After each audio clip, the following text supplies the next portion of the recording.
Hey, qué rock, yo soy David Alegre y el día de hoy les voy a contar un poquito de mi historia. Antes que nada les quiero pedir una disculpa enorme porque sé que he tenido este canal súper abandonado, no me odien. Saludos por esta cita. Por la belleza. Exacto, por tu belleza.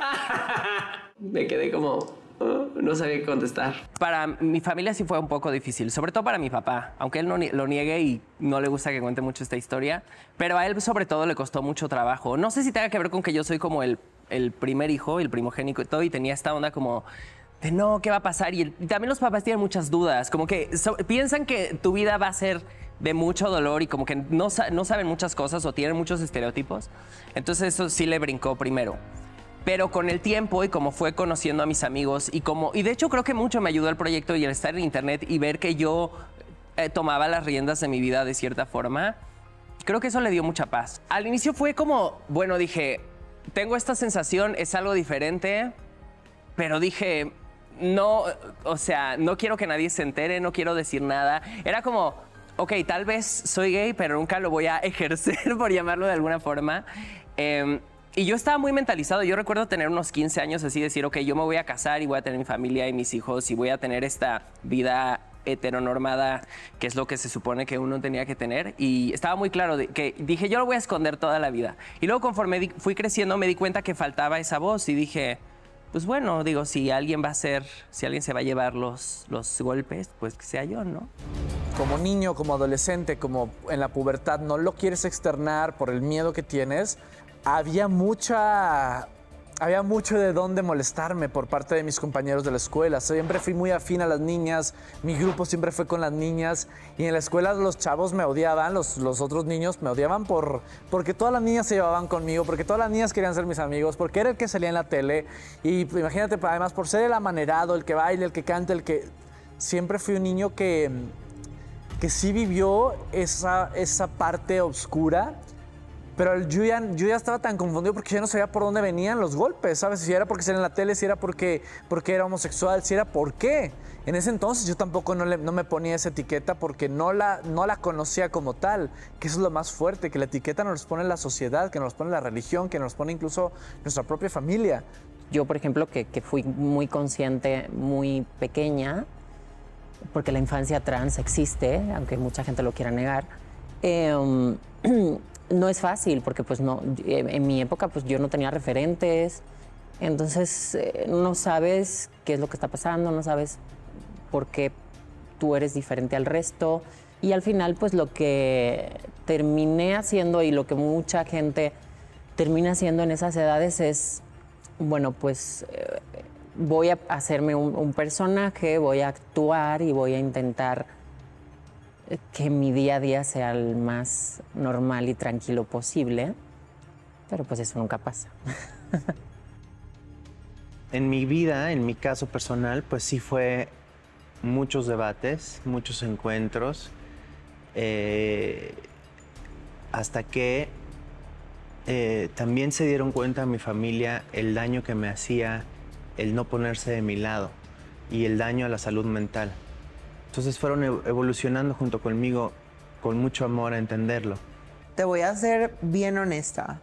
Desde chiquita yo nunca sentí un apoyo de nadie. Lo viví completamente sola y realmente para mí no estaba mal. Yo lo viví de manera muy natural y me fui descubriendo poco a poco. No pasó que un día me levanté y ay, me voy a poner tacones y ahora tengo la valentía, sino que me fui descubriendo como bien poco a poco, como de, me gustan los tacones, pues agarro la fuerza para comprarme los tacones, que no sé si me va a gustar. Y así fui encontrando todas estas características que yo quería para mi avatar, para todo lo que ven ahorita. Yo soy mamá y yo tengo clarísimo que si mi hija quiere subir el Everest, yo le cargo la hielera. O sea, voy atrás de ella, ¿sabes? Porque primero, es lo más maravilloso que me ha pasado en el mundo. Y segundo, soy su fan número 1. O sea, y creo que como papá se nos olvida que somos la guía y el acompañamiento de un ser humano. Pero ese ser humano, aunque tenga 1 año, 2 o 10, es una persona completa, en formación y en desarrollo. Pero tiene sus propias inquietudes, sus propios sentimientos, sus propios deseos, su propia forma de ser y su personalidad. no vas a vivir a través de ellos, ni tienen que hacer lo que tú quieres. Tú tienes que acompañarlos en su camino y muchas veces se van a equivocar.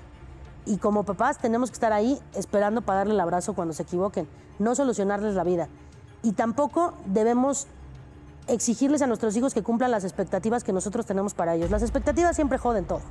Cuando uno está esperando algo de la otra persona, normalmente no te va a dar lo que esperes. Entonces, si tú tienes expectativas, vas por la vida sufriendo. Como papás, si ustedes sienten o creen que su hijo es disidente en su orientación, en su identidad de género, o no saben, porque también la expresión se mueve de muchas maneras. No tienes que ser homosexual, un hombre homosexual, para expresarte de manera femenina, que femenino y masculino es como, ya soltemos esos cajoncitos tan chiquitos, pero si tú ves que tu hijo es distinto a lo que tú esperas, porque no a la sociedad, volteemos a ver, si tú ves que tu hijo es distinto a lo que tú esperas, abre tu mente y abre tu corazón, porque ese ser que está ahí sigue siendo el mismo niño o niña que tú creaste y que tú vas a criar para que sea libre y para que sea feliz. Entonces, yo neta le hablo a los papás que no se les olvide que todos estuvimos en el lugar donde íbamos a decepcionar a nuestros padres y es durísimo. Y cuando tú tienes un papá que te ama y te acepta como eres y te acompaña en tu camino y no te hace sentir que paso que des lo vas a decepcionar, eres mucho más feliz y creces mucho más libre, independientemente de que estemos hablando de orientación o de género o de LGBT en la vida. Escuchen a sus hijos, dense chance de ver quiénes son.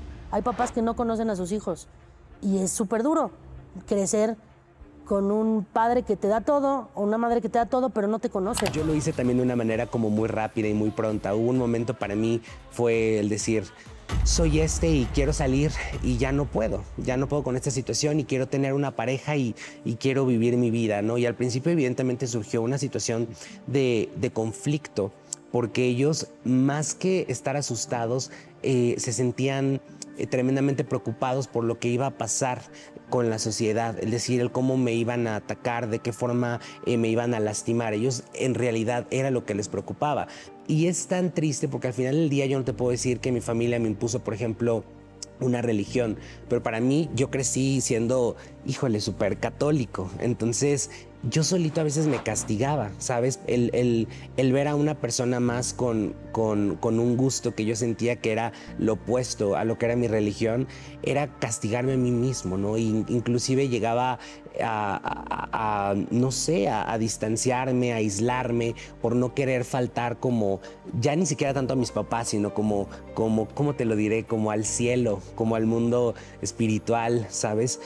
Yo creo que ese fue el conflicto más grande que tuve, pero cuando, te lo voy a decir así, cuando Dios me puso en el lugar donde yo tenía que en algún momento abanderar este tipo de marchas tan grandes, que yo desconocía que había marchas en la Ciudad de México y que ahora casi ya 7 años realizándolas, para mí creo que al final del día creo que siempre fue como una misión y un objetivo que yo tengo, de levantar la voz por ellos que no pueden, por ellos que sienten que no lo van a lograr. Cuando yo marché en la tercera marcha, o sea, vamos en la 44, no sabíamos lo que era una persona trans. Eran las vestidas, así les decíamos, las que iban al frente, ¿no? Que eran siempre las más vulnerables, pero las más poderosas, pero las que daban la cara. Y finalmente vamos reconociendo que hay personas trans, ahora sabemos que hay género fluido y todo eso, pero en el camino, todas estas personas de derredor, siempre hay alguien que sabe más que tú, siempre hay alguien que te da una lectura. En mi caso fue ir al FAR, al Frente Homosexual de Acción Revolucionaria. Estaba Lambda, o sea, una serie de movimientos que se fueron dando, que fueron formando las marchas, que se fue dando, ¿no? Juan Jacobo Hernández, Nancy Cárdenas, que fue la primera que salió del closet en televisión. Todo eso nos fue haciendo irnos empoderando de un discurso, de una narrativa, pero de muy poquitos, ¿sí? Era una narrativa y un discurso que no alcanzaba ni para la ciudad ni para en el país, ¿no? Entonces todo eso fue generando una comprensión de lucha, una comprensión de derechos y fue generando como un amor a ti mismo. De generaciones donde espero que se pueda decir que ser puto era terrible, donde ser lencha era ser una enferma, se convirtió en ser homosexual, ser lesbiana, te da orgullo. Te da orgullo porque no lo adquiriste, porque forma parte de tu ser, porque eres tú misma, tú mismo. Gracias a esta visibilidad hay más trabajo para todas, para todes. Y creo que el bar, creo que el teatro, creo que el escenario donde nos presentamos es más divertido porque estamos nosotras, es más llevadero. Hay grandes exponentes como Francis, por ejemplo, que todo el mundo la conoce. Fue también alguien que nos abrió los ojos, nos abrió el mundo, nos abrió oportunidades. La máxima estrella internacional del travesti, con ustedes, Francis